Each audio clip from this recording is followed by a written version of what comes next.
और श्री प्राणनाथ प्यारे की जय, श्री गुरु महाराज जी की जय, सतगुरु श्री रामचंद्र महाराज जी आपके सदा सदा ही जय।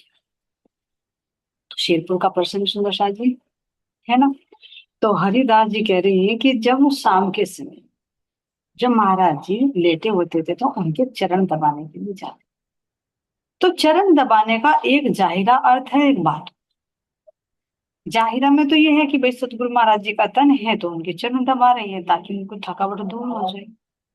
और अंदर का है कि सतगुरु महाराज जी की चरणों पर चलकर जैसे उनके दिल में इच्छा, उस तरह से है ना चलना। हाथी के कदम, जो हादी हैं, जो हमारे सतगुरु हैं, जो हिदायत करते हैं, जो उस राह पर चलकर दिखाते हैं, उनके पद चिन्हों पर चलना, उनके भी चरण दबाना। तो उससे क्या होता है, सतगुरु को खुशी मिलती, अखंड सुख मिलता। और यहाँ के चरण दबाना क्षणिक सुख मिलता है। लेकिन अंदर की चलनी सुंदर साथ जी, ये तो सुंदर साथ धन्य है। पन्ना जी में भी जो सुंदर साथ रहे वो तो बड़ा भागी है। क्यों, उन्होंने जाहिर और बातूनी दोनों तरह।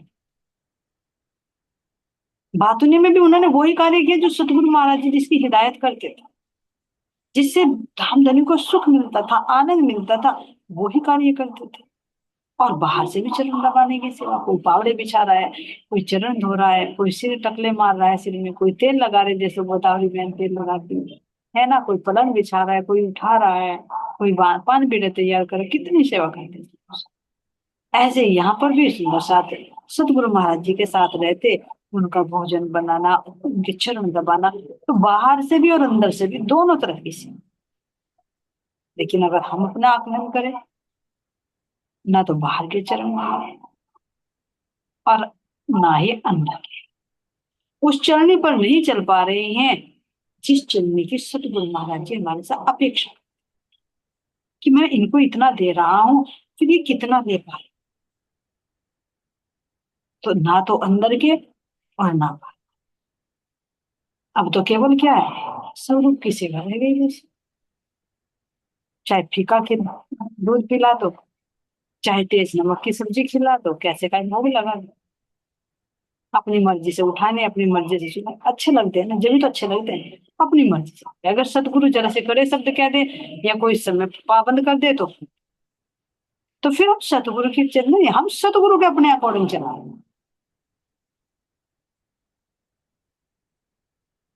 क्यों, क्योंकि हमारे अंदर नया अभी जो गया। ऐसे सुंदर सा जी देखो, हरिदास जी कह रहे हैं कि मैं सतगुरु के चरण दबाने के लिए शाम के समय गया, और मन में ये जिज्ञासा थी कि सतगुरु महाराज जी ने कैसे, मतलब ये शब्द सुने मैंने कि तुम मरे। अब जैसे ही वहां पर गई चरण दबाने की, तो क्या कह रहे हैं कि मुझे बड़ा आश्चर्य हुआ। क्या हुआ जब मैं वहां पहुंचा, तो कह रहे उसी रात को जब मैं चरण दबाने के लिए गया, तो जाते ही मैंने देखा, जब सतगुरु के चरण छुए तो सतगुरु जी कूल रहे। सतगुरु महाराज जी कूल रहे हैं, क्या बात है। चरण दबा रहे थे, हाथ दबाए, कमर दबाई, और पूछा गुरु महाराज जी क्या हो रहा है, आज इतना क्यों कूले, क्या पूरे बदन में दर्द है। तो महाराज जी ने क्या कहा, क्या बता भाई, आज अपने संग क्या बीता। महाराज जी कहे कि क्या हुआ महाराज जी। अब भाई ऐसा है, हम सुंदर साथ को बहुत मना करते हैं, भाई तुम ऐसा काम क्या करो जो तुम्हारे बस की हो, तुम भारी भारी काम मत किया करो। और वो क्या है कि मानते ही नहीं। हमने बहुतों को समझाया, भारी भारी बोरे उठा लेते हैं, लट्ठे उठा लेते हैं, ईंटें उठा लेते हैं, है ना। हम मना करते हैं भैया इतना काम करो जितना बस के, लेकिन मानने के लिए कोई तैयार नहीं। अब क्या करें, उनका जो सारा सारा बोझ है वो मेरे पर आता है, और सारी रात मेरा शरीर चीजता है, इसलिए मैं उठ गया। अब इतनी बात जब उन्होंने सुनी, तो सुनते तो समझ में सारा आ जाता है। अब समझ में आया कि हो, ये जो मैं इतने बड़े बड़े भारी भारी वजन जो उठा रहा हूं ना, और मुझे बोझ नहीं लगता, हल्के लगते हैं, और मुझे थकावट भी नहीं होती, वो थकावट सदगुरु को है। वो शरीर मेरा नहीं चीजता, वो सदगुरु महसूस एहसास हो गया सब। अब जब एहसास हो गया तो देखो कितना एक अंदर में कितनी पीड़ा। कहा के सब ये नहीं कहा कि भाई मैं तुझे कहता हूँ, कहा भाई हम सुंदर साहब को बहुत समझाते हैं, भाई इतना काम क्या करो जितना बस किया, लेकिन नहीं सुनते, भारी भारी वजन उठाते हैं, उनका बोझ होता है तो चीजता है। तो समझ गए कि कोई और नहीं, ये नहीं कर रहा हूँ, मेरी भी करतूत है। तो तुरंत महाराज जी के चरणों को पकड़कर माफी मांगना कि महाराज जी मुझे ये कष्ट देने वाला मैं हूं। मैं समझ गया कि ये जो बोझ उठाता है ना, इसका भार कहाँ जाता है, वो भार आप पर। मैं समझ गया ये मेरा शरीर क्यों नहीं थकने में आता, इतना काम मैं करता हूँ दिन में, वो मैं नहीं, आप करते हो। देखा कि सतगुरु महाराज जी किस तरह से हमारे पल पल हमारी रक्षा कर रही हैं।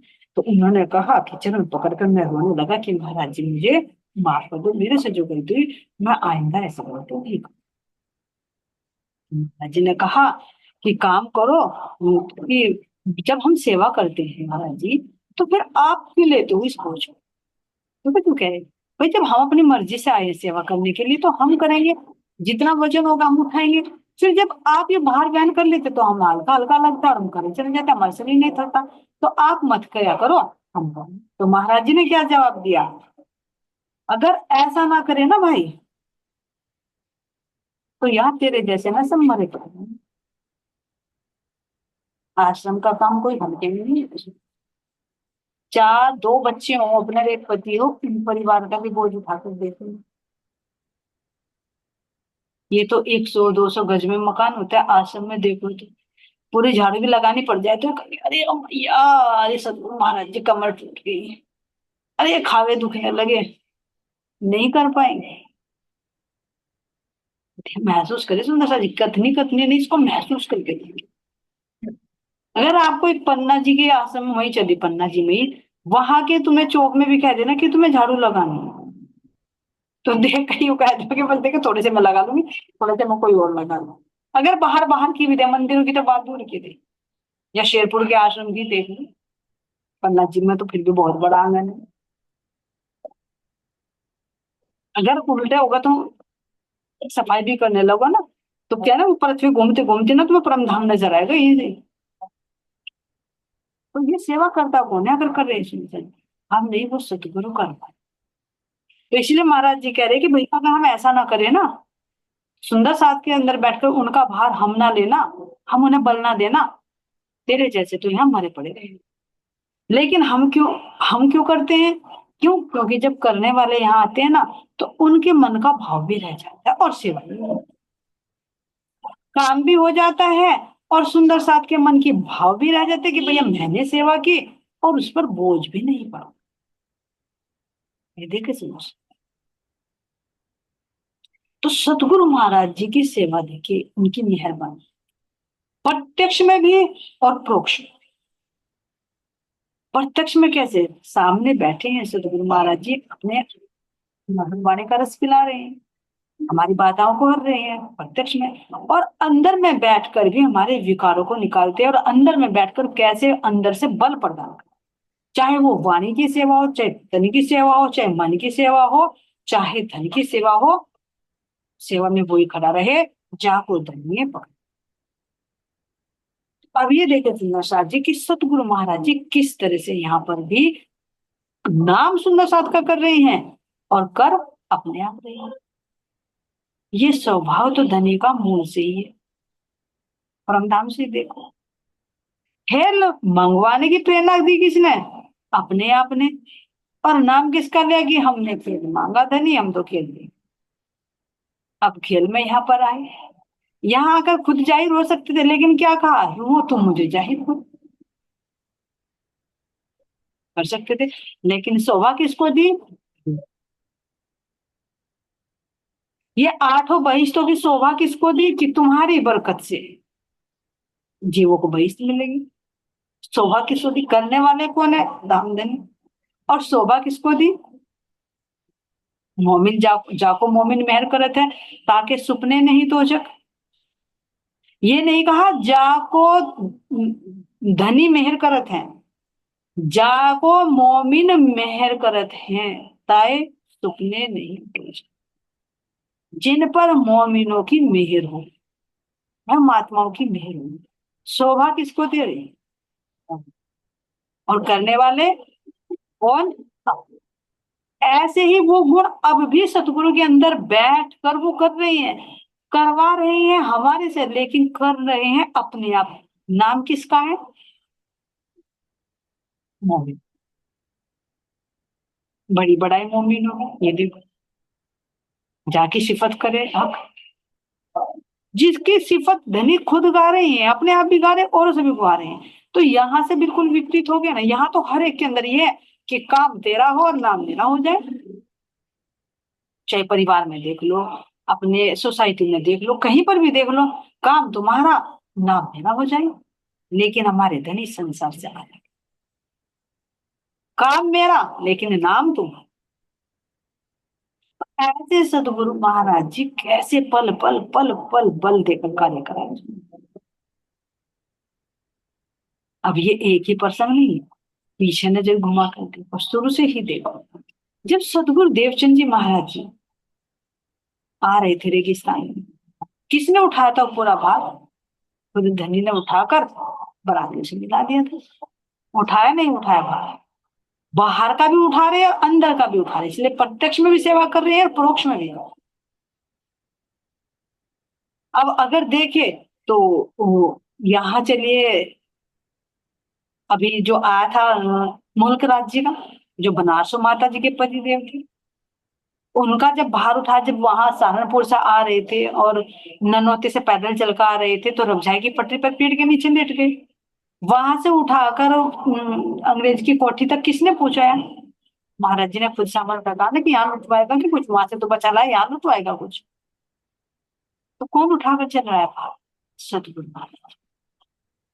अगर देखे अपने परमांश गोपाल मणि जी की पीठक में भी देखे, तो जब वहां का टिपुरी में जब मंदिर बन रहा था, तो सोन वर्षा के जो प्रहलाद थे, उन्होंने देखो वे भी भारी भारी लट्ठे, बोलो सतगुरु महाराज जी की जय, बोलो श्री प्राणनाथ प्यारे की जय, भारी भारी लक्कड़ उठा लेते थे।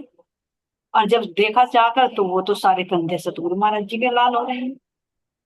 तब समझ में आया कि अरे ये मैं नहीं, ये मेरे तो सारा भार मेरे सतगुरु पर आ रहा है। और कैसे देखो, जब जन्माष्टमी पर जो लाल बैजनाथ थे बिहरिया के, वे कैसे जब नदी में छलांग लगा ली थी कि जन्माष्टमी पर जाना, और ये आज तो जन्माष्टमी और मैं तो रह गया, देर हो गई, 12 बजे पहुंचना है। उधर बरसात का मौसम था, नदी में बाढ़ आ रही थी, और देखा नहीं, आओ देखा ना था, बोलो सतगुरु महाराज जी की जय, कूद गई नदी में। और नदी में प्रवाह इतना, तो कैसे सतगुरु महाराज जी ने अपने कंधे पर पटक के उधर पटका था, देखो नदी के पार। फिर आकर देखा तो सतगुरु महाराज जी के कंधों पर कीचड़ लगा हुआ है। तब पता चला रे किसने पटका मुझे उठा। तो ये एक नहीं सुन सकती। कैसे महाराज छत्रसाल जी जब देखा तो केन नदी में बाढ़ आ रही थी, कैसे घोड़े को भी कुदा दे, तो कैसे घोड़े के में चिन्ह महाराज जी की पीठ पर बने हुए थे प्राण। तो इन घटनाओं से देखें तो सुंदर जी बहुत कम, ऐसी तो बहुत सारी घटनाएं हैं, याद में भी नहीं रहती। तो कैसे सतगुरु महाराज जी सब भाग, तो ध्यान देना कि जब भी हम कोई कार्य करते हैं जो हमारे बस की नहीं है, ये हमें पहले भी हिदायत दी है हमारे गोपाल मणि जी की जब बीतक की है कि भैया कोई भी कार्य ऐसा ना करो जो तुम्हारे बस की ना हो, और उस कार्य को तुम करते हो, पता है इसके करने में कष्ट होगा, सतगुरु महाराज जी का जयकारा बोलकर तुम कर रहे हो, तो वो सारा भार सतगुरु का।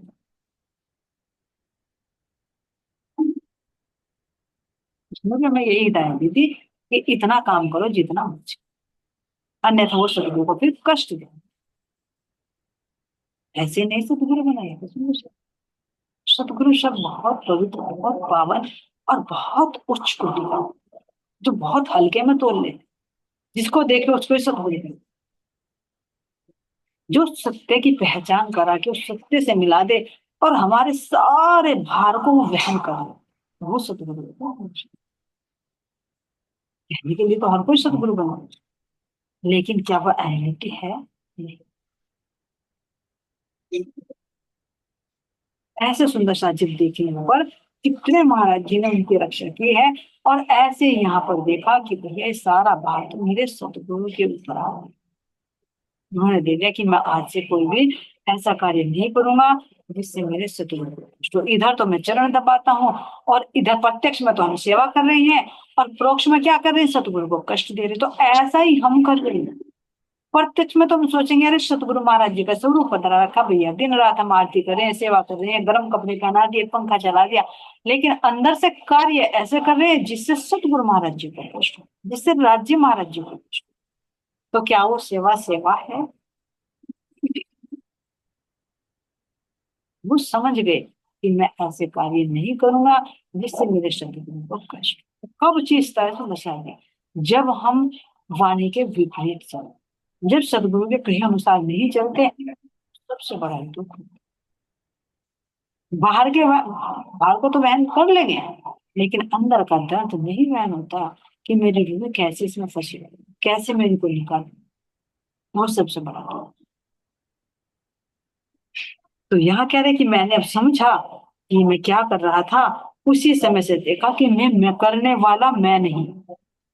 जो मैं ये ले रहा था, अरे मैं दिन रात सेवा कर रहा हूँ, अंदर आता है समझ, कहीं ना कहीं अंदर आया होगा कि मैं कर रहा हूँ भैया, मैं तो वहां भी सेवा करता था, यहाँ भी दिन रात कर रहा हूँ, अरे देख मैं तो बड़े भारी भारी वजन उठाता हूँ, मेरे अंदर तो राज्य की शक्ति आता है जरूर, मेरा शरीर तो थकता नहीं।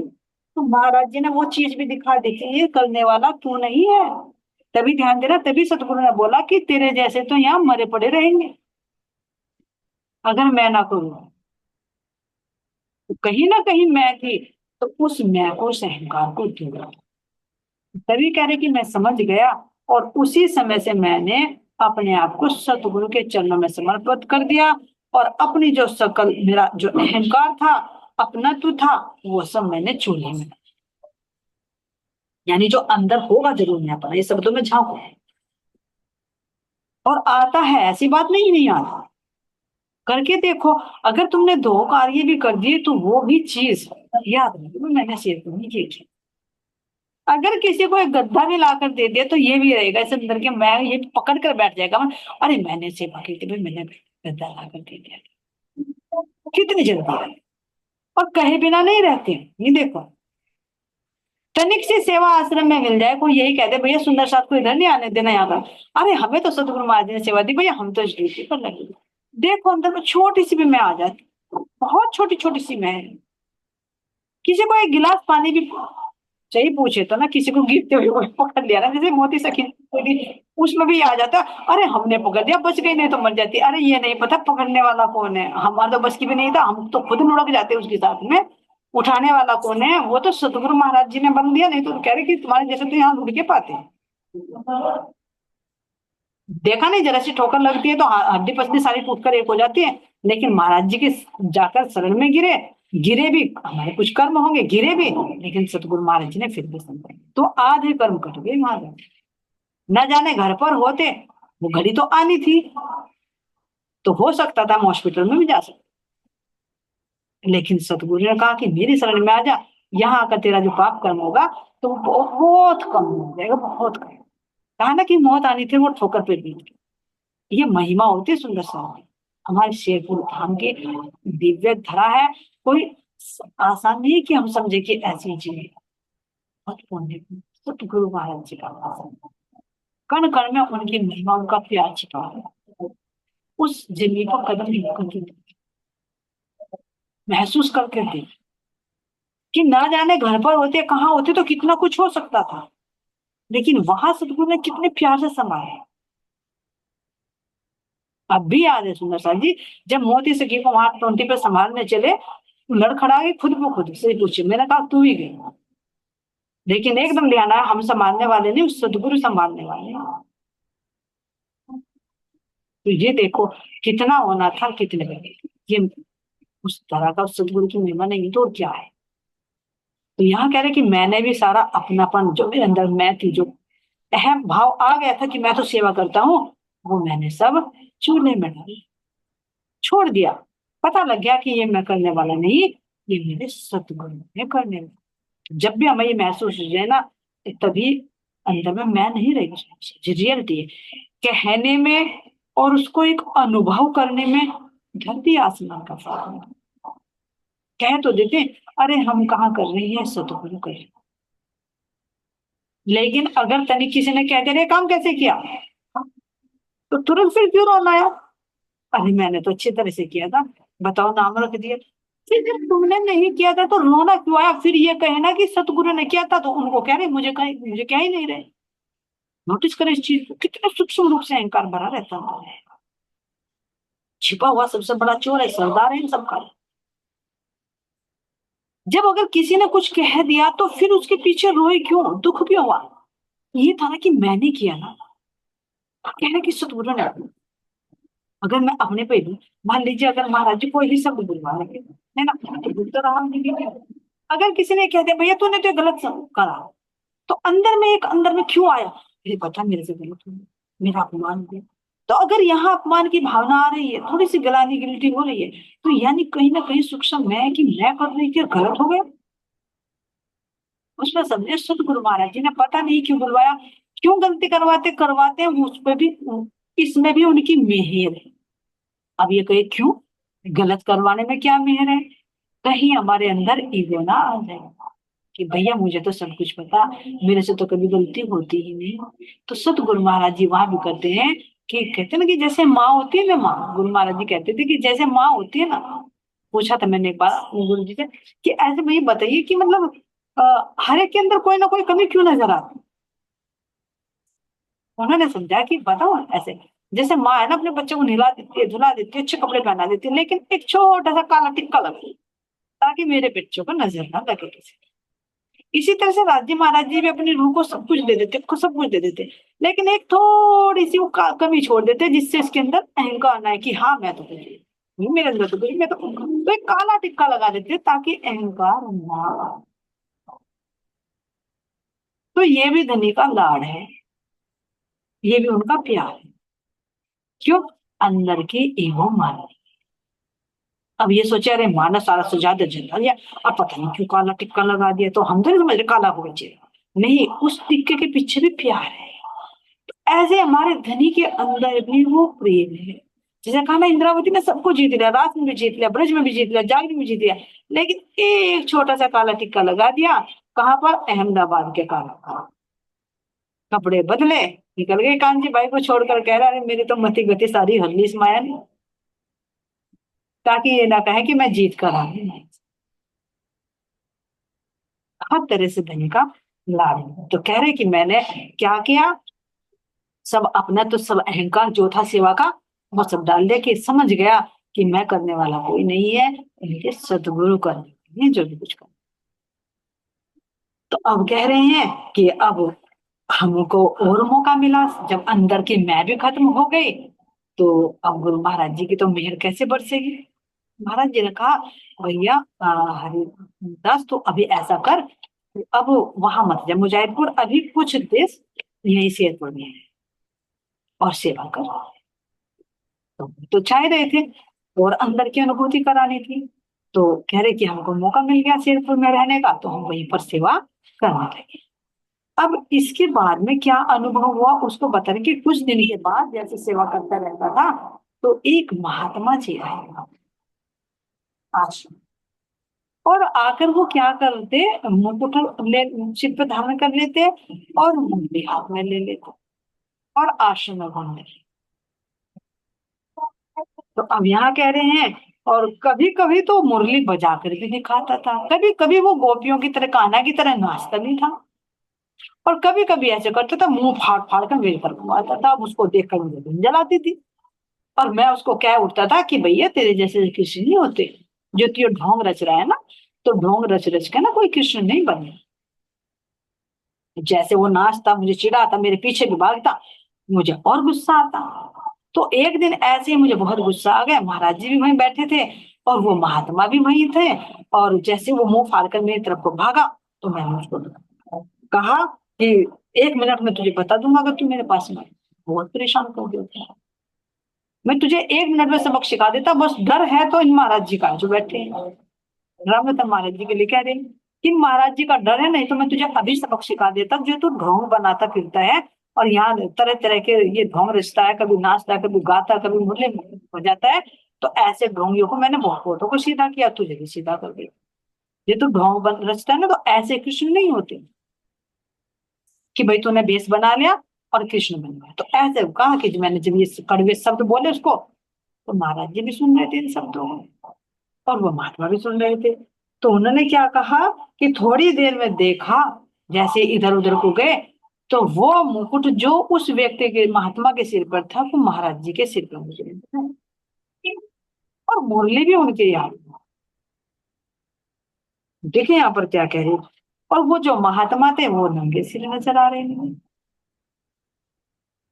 और ना तो मुरली उनके हाथ में, ना मुकुट, वो मुरली मुकुट सतगुरु के सिर पर। आप ऐसे ही कह रहे कि जब मुकुट देखा, बांसुरी देखी, तो सतगुरु महाराज जी मुस्कुराते हुए वहीं से मुस्कुरा, है ना, तिरछी तिरछी निगाहें, और बड़े प्यार से मुझे निहार रहे हैं।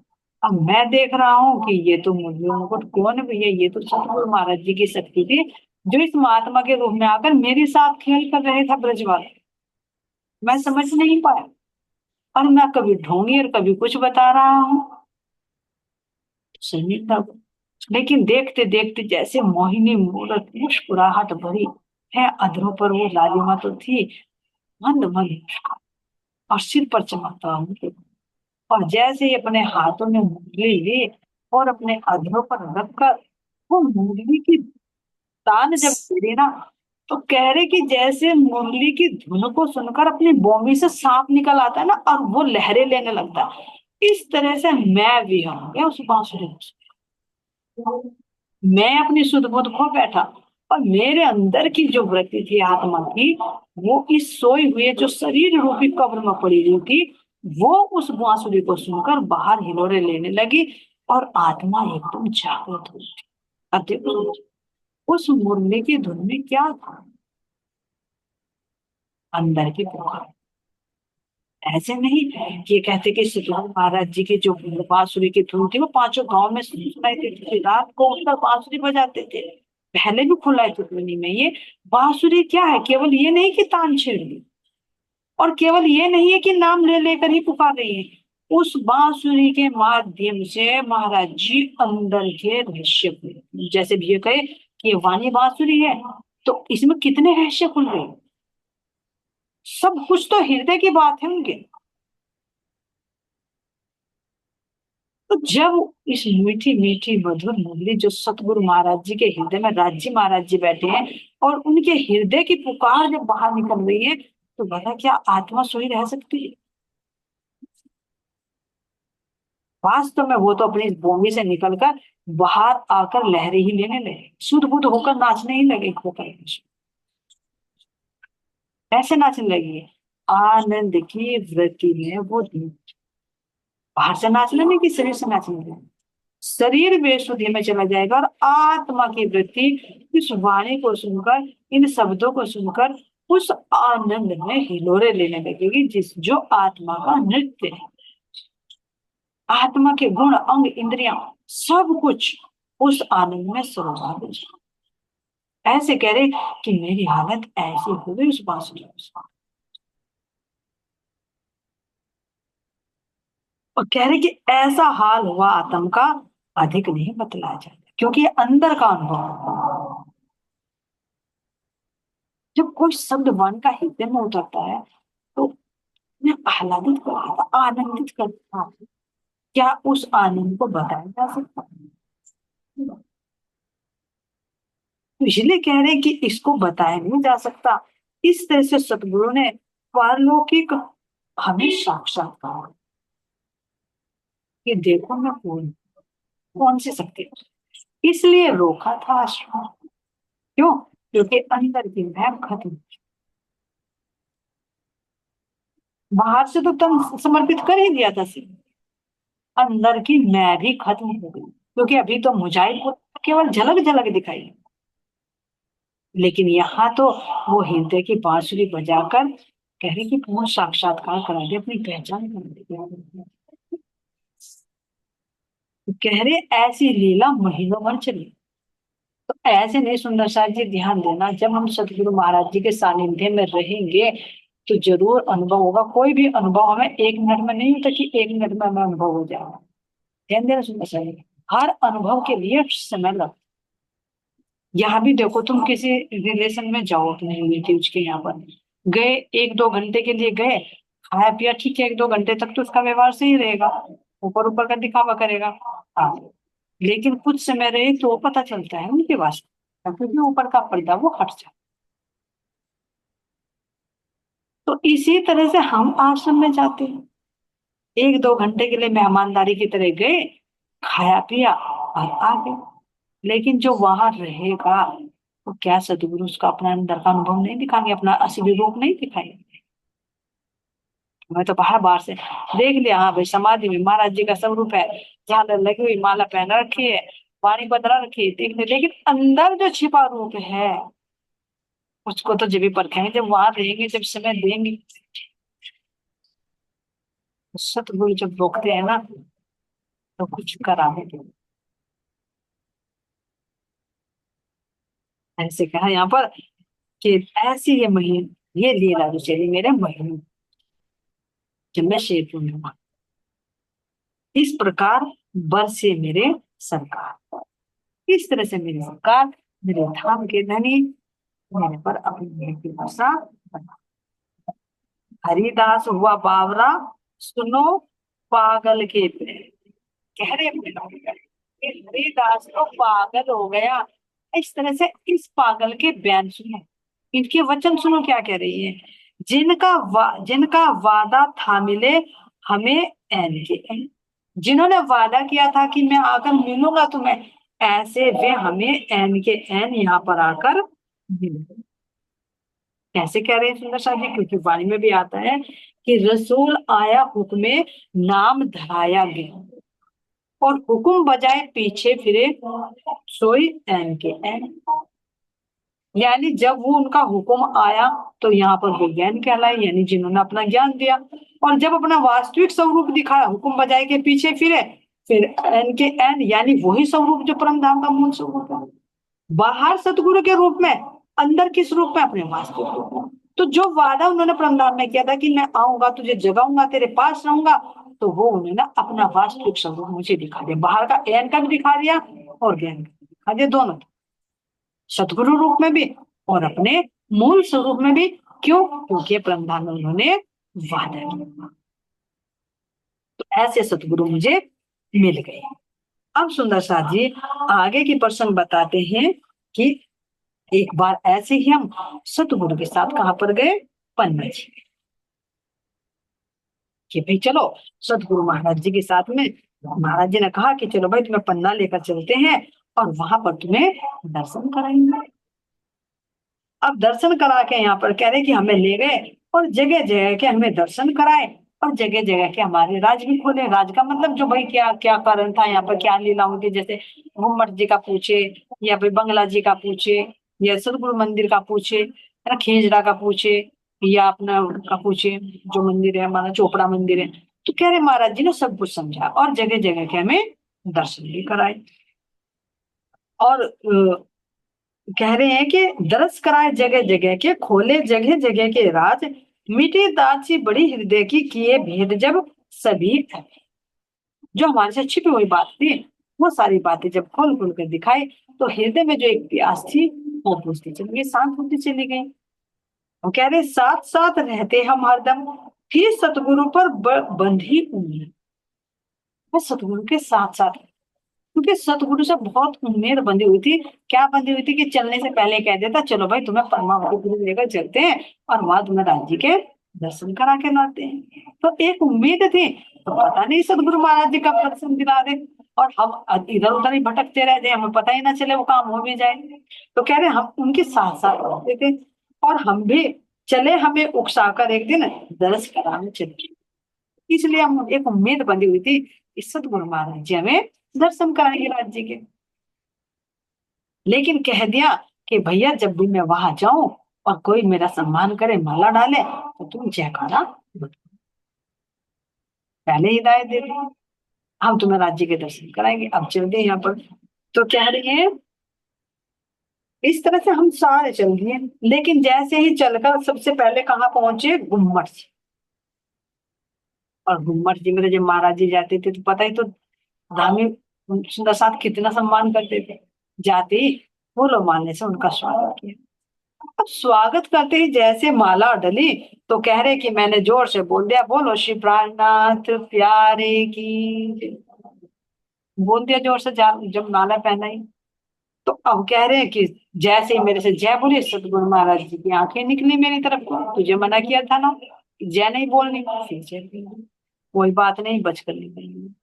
फिर पहुंचते बंगला जी में। बंगला जी में जैसे गए, प्रणाम किए। प्रणाम करके वहां के पुजारी जी भी माला लाई उठाकर महाराज जी का सम्मान किया। फिर जोर से बोल दी, बोलो श्री प्राणनाथ प्यारे की जय। सब देख रहे, ये से बार बार मना कर रहे, फिर बोल रहा है। कह रहे हैं कि फिर चल दिया वहां से। और उठकर फिर समझा रास्ते में, भैया तू जयकारा मत बोल, ये ठीक नहीं है, समय नहीं है, स्थान ठीक नहीं है। यहाँ पर जिसकी जयकारा बोलता है उसका ही चाहिए, तो जयकारा। फिर चलते समझाकर। अब यहाँ से चलते चलते कह रहे हैं कि सतगुरु महाराज जी के मंदिर में आए। देवचंद जी महाराज जी के मंदिर में, वहां पर भी प्रणाम किया। वहां के पुजारियों ने भी जैसे ही जयमाला डाली, फिर पहले दरवाजे सीढ़ी से चढ़ते कहते थे आपके जयकारा मत बोलना चाहिए, माला डाले या ना डाले। लेकिन हाँ ठीक है, अंदर में लगी कि हाँ नहीं महाराज जी ठीक कह रहे हैं आप, मैं जयकारा नहीं बोल। लेकिन जैसे ही सतगुरु मंदिर में गए, वहां के पुजारी ने माला डाली, फिर बोल दिया, बोल श्री प्राणनाथ प्यारे की जय। महाराज जी फिर देख रहे हैं ये सब हो क्या गया। वो खुद सोच रहा कि महाराज जी मना करते हैं, फिर अंदर से भूल जाते हैं, बार बार अंदर से भूल जाते हैं। अब क्या महाराज जी ने सख्त कर, अब क्या सख्त कर दिया कि कह रहे हैं कि रास्ते भर फिर तो महाराज जी लेक्चर देते चले गए और खूब फटका, और कहा कि भैया तू हमें यहाँ पिटवाएगा, अपनी जुबान मत खोलना, बिल्कुल शांत रहना। क्यों सुंदर साथ जी? क्यों? क्योंकि देखो हर एक की पहचान किसी के लिए किसी रूप में है, तो किसी के लिए किसी रूप। क्योंकि ये छठा दिन मोमिनों का है। तो सतगुरु महाराज जी अनेक रूप, दाजी महाराज जी अनेक रूप धरकर यहाँ पर आकर लीला अपने अपनी जुट की सखियों को जागृत कर रही है। लेकिन सबको जाना का है भगवती जी के ही, क्योंकि साक्षात ब्रह्मा जी में विराजमान है। तो कह रहे कि वे हमको समझाते गए और कहा कि तुम हमको भी छितवाओगे और यहाँ हमको जलील भी करवाओगे कि भैया ये पता नहीं कौन से प्राणनाथ जी यहाँ बनकर आ रहे हैं। तो इसलिए तुझे बार बार समझा रहे हैं कि इस जुबान पर तू अपनी कंट्रोल रख। लेकिन तू मानता ही नहीं, बार बार जयकारा लगाता है। तो कह रहे कि रास्ते भर हमें समझाते चले गए और कह रहे कि भैया अब आगे कहा कि ठीक है महाराज जी, अब रहे चलते समझे। तो सतगुरु महाराज जी के मंदिर से अक्षेत्र में पहुंच गए, जो इधर साइड में है ना, वो जहाँ पर साधु महात्माएं रहते हैं, ब्रह्मचारी रहते हैं, अक्षेत्र बोलते हैं जिसको, के बाद गए थे पन्ना जी। तो वहां भी धामियों ने जाकर स्वागत किया, और वहां पर भी गले में माला डाल दी। जैसे ही माला डाली तो अंदर में देख रहे हैं कि जयकारा तो नहीं बोलना, लेकिन फिर भी रोकते रोकते रोकते रोकते भी जैसे ही माला डाली फिर बोलते, बोलो श्री प्राणनाथ प्यारे की, सतगुरु महाराज की जय। अब बड़े जोर से चिल्लाकर के कहा, ये इस बार और ज्यादा अंदर से ज्यादा ही ज्यादा जोश आता चला। अब अंदर में सोच रही मैं बोलना तो नहीं चाहता, फिर क्यों बोल जा, समझ में नहीं। लेकिन अब की बात तो 4 बार होगी, महाराज जी की डांट पड़ रही थी। तो कह रहे मिलने लगी प्रसादी फिर तो, एक उठावे और एक दे। फिर तो महाराज जी ने अच्छी प्रसादी दी, तुझे बार बार मना करे, फिर भी कर रहा है, तो फिर भी कर रहा है। चले चढ़े चले जाते हो तुम सिर, जितना तुमको मना किया भाई, जितना तुझे मना करा इतने तो सिर पे चढ़ चढ़ के। पहले धीरे से बोला, फिर और जोर से, फिर और जोर से, अब की बात तो जोर से चिंगाड़ के बोल रहा है। योग्य नहीं तुम ले चलने के, हमें कराओगे भाई। भाई तू साथ में नहीं ले चलने के, है ना? तो जय बुलवाते फिर रहे अपने, स्वयं उछाले अपना नाम। क्यों, क्या कहेंगे लोग कि भैया ये तो अपने शिष्यों की मंडली ले रहा है और अपने आप को प्राणनाथ कहलवा रहा है, और क्या कर रहा है, अपना नाम खुद उछाल रहा है, अपने मुंह अपनी पड़े, अपने मुंह में पिटो रहे हैं। तो ऐसा लोग समझेंगे तो हमें पिटवाएगा, है ना? तो अब ऐसा कहते कहते कोई बात नहीं, चले समझाते चलते कह रहे हैं कि मेरे ऊपर तो कैसे पड़े महाराज जी के शब्द जैसा ओले बरस रहे। लेकिन क्या करें, अंदर में असमंजस में है कि पता नहीं ना चाहते हुए भी क्यों बोल रहा है।